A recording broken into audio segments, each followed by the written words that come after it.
The cameras flashed, the crowd froze, and just like that, a single book cover turned a family's dark past into Hollywood's newest, absolute obsession. It really is a bombshell. I mean, we are witnessing the complete unraveling of a reality TV dynasty literally in real time. Welcome to Starscope Report. Join us as we uncover Hollywood drama, music industry shakeups, and viral influencer scandals. From red carpet surprises to social media controversies, we dive deep into the stories behind the fame.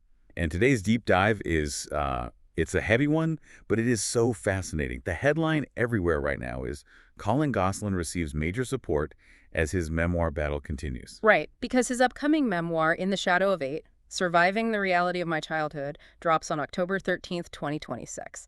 And this isn't just, your standard celebrity tell-all. Not at all. We are looking at a massive stack of sources today. We've got entertainment outlets like Entertainment Now, Paris Hilton, and Ground News. We're also pulling from all the huge debates happening right now on Reddit and TikTok. Plus, we dug into the publisher details from Hachette Book Group, this really wild industry report on 2026 celebrity memoir trends, and crucially, a 2010 UC Law paper that exposes the complete lack of legal protections for minors on reality TV. The mission of this deep dive isn't just to recap celebrity gossip. It's to explore how this single memoir is sparking, like a massive cultural and legal reckoning about the whole reality TV era, child exploitation, and the power of reclaiming your own narrative. And to really understand the cultural earthquake this book is causing, we first have to look at the surprising wave of high-profile support Collin is receiving right now. Yeah, the industry is definitely rallying around him. Like, he recently linked up in Los Angeles with Alexia Umansky. Oh, from The Real Housewives of Beverly Hills, right? Exactly. And their interaction on Instagram was just, well, it was fascinating. On the surface, it was a very standard 20-something exchange. Collin posted a photo, joked that the camera always eats first when fans were taking pictures of their food. Which is just a totally normal thing to post. Right. But then Alexia reshared his posts to her own stories with a really pointed message.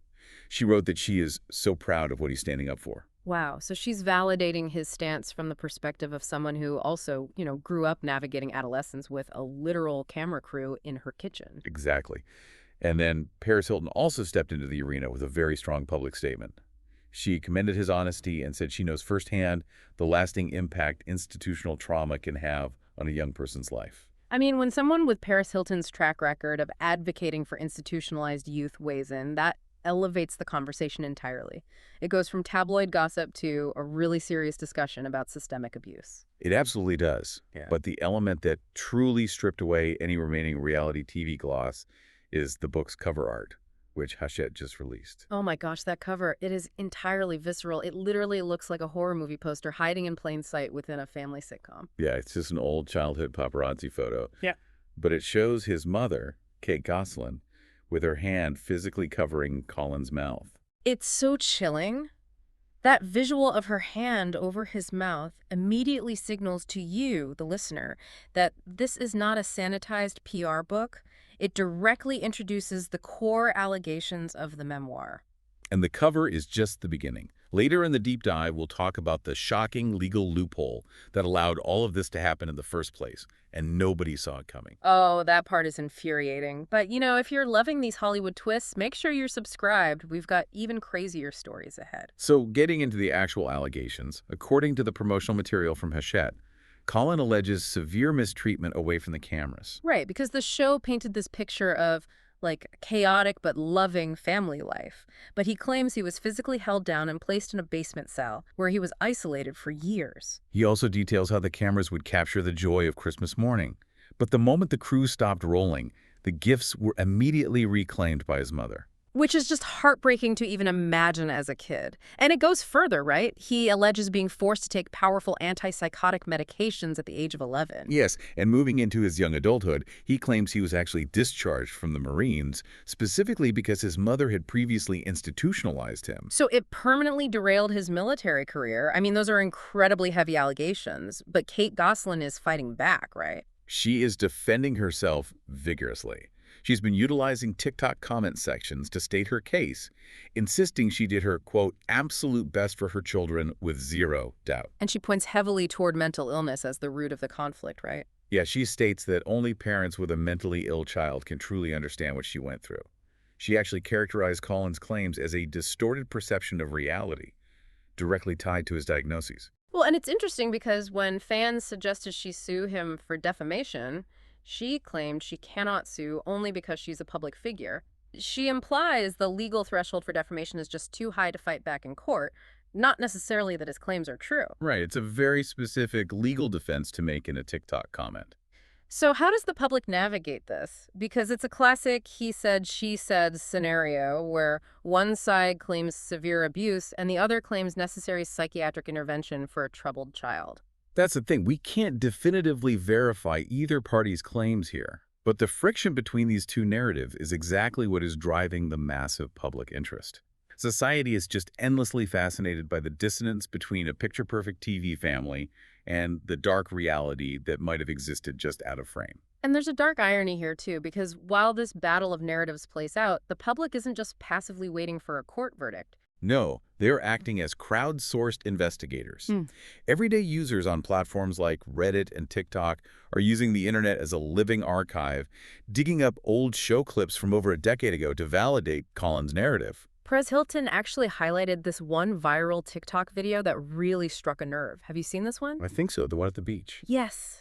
It's little Collin, maybe 5 or 6 years old, and he's so proud, trying to give his mom these flowers and feathers he found in the sand. And in the clip, she seemingly ignores him completely and just walks right past. It's so tough to watch. And Collin actually saw that viral video and commented on it himself. Yeah, he wrote, "This made me tear up. I'll never lose that part of me. Just means more flowers for my future lady." And that emotional confirmation from him just sent the internet into absolute overdrive. Over in Reddit communities like our Pop Culture Chat and Arfomoy, users are pulling up incredibly specific, unsettling TV moments. Oh, totally. They were discussing an old clip from The Soup where Kate sternly denies one of the children water and then immediately takes a giant gulp from a water bottle herself. Right, and they analyze her outrage over kids getting ice cream on their hands. They even constantly reference her infamous Karen haircut as a symbol of a deeply demanding, controlling persona. But I have to push back on this phenomenon a little bit. Is the internet actually acting as a righteous digital archive holding parents accountable, or are we just, retroactively applying a sinister filter to highly edited, highly stressful parenting moments? That's a totally fair question. I mean, raising 8 kids on camera is going to produce some ugly footage no matter what. It kind of feels like massive confirmation bias to me. It absolutely has elements of confirmation bias. The footage was originally edited for drama, not documentary truth. But the legal reality is that the public is weaponizing the only archive they have. Because they can't exactly file freedom of information requests for child welfare reports or sealed medical records? Exactly. So they use TikTok. Whether accurate or not, the audience feels a profound sense of complicity because millions of people consume this family's daily life as light entertainment. Confronted with the possibility of abuse, they are scouring the archives to sort of reconcile their own participation as consumers. Right, because we bought the magazines, we watched the specials, we funded the machine, and that's not even the wildest part. Because when you look at the actual laws covering these kids, or I should say the lack of laws, it's mind-blowing. It really is. The audience's complicity naturally forces us to look at the legal system's complicity. Why were these kids allowed to be placed in such vulnerable, highly controlled environments with so little oversight in the first place? Which brings us to this incredible 2010 UC Law paper by Katherine Neifeld. It completely breaks down the legal black hole of reality TV, centering on this concept called merged portrayal. Yeah, merged portrayal is absolutely crucial to understanding the psychological damage here. Think about the legal and psychological protections a normal child actor has on a scripted show. Right. If a kid on Stranger Things gets bullied online, they have psychological armor. They can say, the audience hates my character, they don't hate me. The law recognizes they are playing a fictional role. Exactly. But reality TV kids are stripped of that armor. They portray their actual, authentic selves. The paper calls this a double relinquishing of control. Wait, what does that mean, double relinquishing? It means the child lives the actual life. They experience the real stress, the real family drama, but the producers and editors completely control the narrative of how that life is presented to the world. The child has no say in how they are edited. Oh, wow. So when the public criticizes them, that criticism is aimed directly at their core identity. Precisely. And from a labor perspective, the protections just vanish. If you follow entertainment news, you've probably heard of Coogan account laws. Oh, sure. Those originated decades ago with child star Jackie Coogan. They're enforced in states with heavy entertainment industries, like within California's famous 30-mile zone, as well as New York, Louisiana, and New Mexico. Right. These laws require 15% of a minor's gross income to be set aside in a protected trust, so parents can't spend all the child's earnings before they turn 18.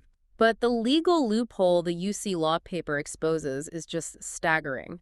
Because reality TV kids are not acting out a script, they do not fall under the Screen Actors Guild, or SAG, definition of professional performers. Which means they are entirely excluded from the strict protections that traditional child actors receive. It's insane. It's like building a skyscraper but refusing to give the workers safety harnesses just because you categorize them as volunteers instead of construction workers. They are doing the exact same dangerous work under the exact same hot lights, but a paperwork technicality strips them of their safety net.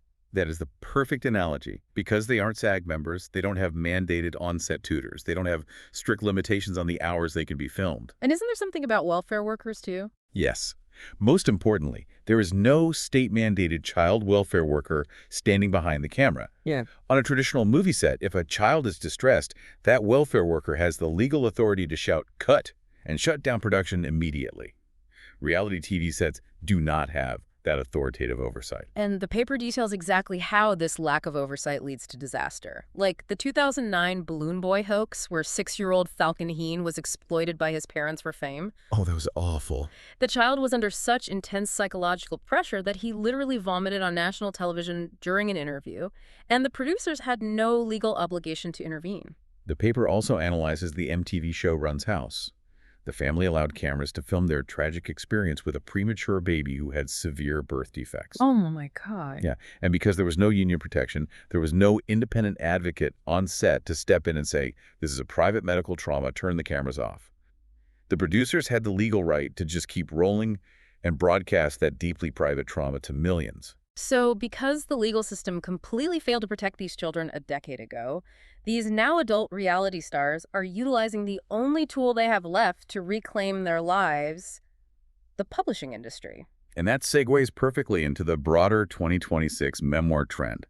We looked at an internal B2B industry trend report, and there's a massive spike in global search interest for celebrity memoirs going into late 2025 and 2026. Which is fascinating because memoirs used to be like polite end-of-life retrospectives. You lived your whole life, and at 75, you wrote a sanitized book about your career. Not anymore. Memoirs are now active tools for personal branding and narrative control for younger stars. Right. And later in the episode, later in the deep dive, we'll talk about the shocking twist nobody saw coming with how these books are actually marketed. Stay tuned and hit that subscribe button so you don't miss what's coming next. So looking at the precedents that paved the way, we obviously have Britney Spears' memoir, which was a global phenomenon of reclaiming a stolen narrative. And Jeanette McCurdy's I'm Glad My Mom Died, which completely shattered the illusion of child stardom on Nickelodeon. Exactly. And the 2026 slate is packed with similar stories. Brandy is releasing Phases, a memoir dealing with the immense pressures of childhood stardom versus authenticity. And Hannah Murray from Skins and Game of Thrones is releasing The Make-Believe, exposing a controlling wellness organization she was involved with. The B2B publishing insight here is incredibly clear. Readers are demanding raw honesty over sanitized PR. Books that promise to expose the dark side of fame are highly marketable. But there is such a profound, dark irony here. These individuals, like Collin, were exploited for public consumption as children. Their very real trauma was packaged as light entertainment.